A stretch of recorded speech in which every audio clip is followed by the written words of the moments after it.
Hello, my friends, and welcome back to Elderly Heart Talks. It is so good to have you here with me today. If you are living on your own, you know exactly what that quiet feeling in the house is like. It brings a wonderful sense of freedom, yes. We love our independence. But we have to be honest with each other. When you are managing high blood pressure or a heart condition, sometimes that silence can feel a little heavy. In the back of your mind, you might wonder, what if I feel dizzy? What if my numbers spike suddenly? Who will know? Who will be there? I want you to take a deep breath with me right now, because today we are not going to let that fear control us anymore. I am going to share with you 5 golden safety rules specifically designed for solo agers like us. These are not complicated medical instructions. These are simple, practical changes that will turn your home into a true fortress of safety. By the end of this video, you will have the tools you need to enjoy your independence with total peace of mind. Let's begin with rule number 1. This starts the very moment you open your eyes in the morning. It is called the slow rise routine. I know the feeling. You wake up, and maybe you need to use the restroom immediately. The instinct is to rush. But please, listen to me closely on this. When you have been sleeping for hours, your body is completely relaxed. Your blood pressure is naturally lower. If you throw off the covers and jump out of bed too quickly, gravity pulls your blood down into your legs instantly. Your brain momentarily loses that oxygen supply. That is when the dizziness hits. And for those of us living alone, a fall next to the bed is something we want to avoid at all costs. So, here is the new rule. Before you stand up, I want you to sit on the edge of your bed. Count to 60. It doesn't have to be boring. While you sit there, wiggle your toes and pump your ankles up and down. Why? Because you are manually pumping blood back up to your heart and your head. Think of it as warming up your engine before driving the car. Give your body that 1 minute of respect. It sets the tone for a safe day. Now, let's move to the most critical room in the house, the bathroom. This brings us to rule number 2. We all know the bathroom can be slippery. But here is the mistake almost everyone makes. We bring our phone in and we place it on the vanity counter or near the sink. I want you to imagine a scenario. Heaven forbid you slip on a wet tile and fall. You are on the floor. You are conscious, but perhaps you hurt your hip or your back and you cannot stand up. You look up and there is your phone. It is sitting right there on the counter. You can see it. Maybe it is even ringing. But from the floor, that counter is too high to reach. It might as well be a mile away. So the rule is simple, but life-saving.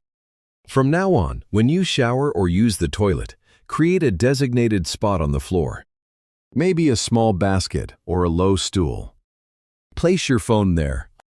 Make sure it is within arm's reach from the ground level. It might feel strange at first to put your phone on the floor, I know. But that low position is your lifeline. If you fall, help is literally just one touch away. Now, let's talk about rule number 3. This one is strictly for the paramedics, but it is your voice when you might not have one. We call it the fridge file. I want you to think about a scenario for a moment. If, heaven forbid, you have a heart event or a stroke, you might be confused. You might be unable to speak clearly. Or perhaps you are unconscious. When the emergency team arrives, they have to make split-second decisions. They need to give you medication to save your life. But here is the danger. If they do not know what pills you are already taking, giving you the wrong medicine could cause a dangerous reaction. And if you cannot tell them, they are flying blind. This is where the fridge file becomes your silent guardian. Did you know that in many countries, paramedics are actually trained to look at the patient's refrigerator door first? It is a universal spot. So here's what I want you to do today. It will take you less than 10 minutes. Get a clean, white envelope. In big, bold letters, write medical info on the front. Inside, put a single sheet of paper with 3 things. 1. A list of the medications you take every day. 2. Any allergies you have. This is critical. 3. The name and phone number of your doctor and your next of kin. Then, tape this envelope clearly to the front of your refrigerator. Not inside a drawer, not in a pile of mail. Right there on the door. This simple piece of paper speaks for you when you cannot speak for yourself. It saves the paramedics precious minutes of guessing, and it ensures that the help they give you is safe.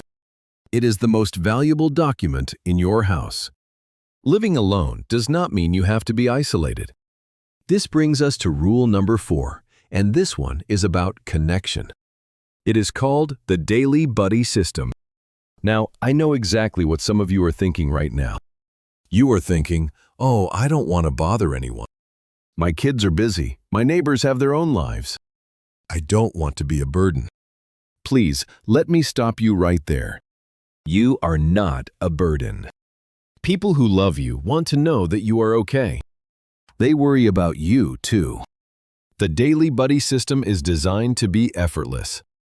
It is not a long phone call. It is not a request for help. It is simply a digital pulse check. Here is how it works. Find one person. It could be a son, a daughter, a friend, or even a neighbor across the street. Agree on a specific time every single morning, let's say 9 a.m. At that time, you send them a text. But here is the trick. Keep it simple. It doesn't need to be words. It can just be a sunflower emoji or a coffee cup emoji. That is it. That little symbol tells them, I am awake, I am up, and I am safe. If they do not receive that little emoji by 10 a.m., they know the protocol. Call you immediately. And if you don't answer, come over or call for a wellness check. This creates a powerful safety net around your life. It takes you 2 seconds to type. It costs 0 effort, but it guarantees that you will never be left alone in a crisis for more than a few hours. It gives you security, and frankly, it gives your family peace of mind too. Finally, we have reached rule number 5. I hope with all my heart that you never, ever have to use this one. But we are here to be prepared, not to be lucky. This rule is strictly for emergencies. If you ever feel that crushing pressure in your chest or the sudden numbness of a stroke and you make that call to 911, do you know what your very next step must be? Most people call and then they go back to their favorite chair to wait. But if your front door is locked, which it usually is, the paramedics cannot get to you. They have to waste precious minutes breaking that door down.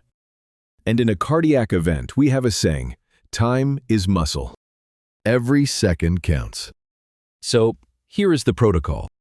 If you are still conscious and you can safely walk, Step 1, call 911.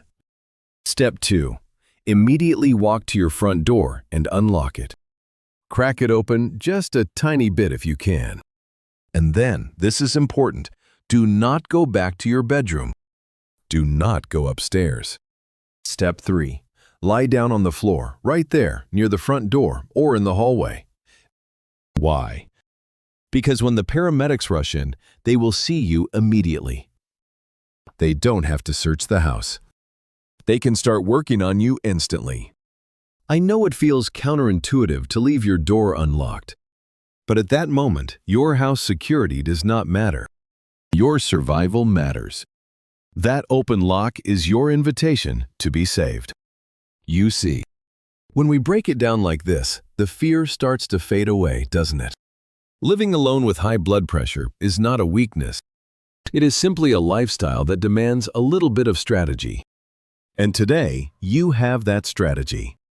I want you to remember this feeling. You are not helpless.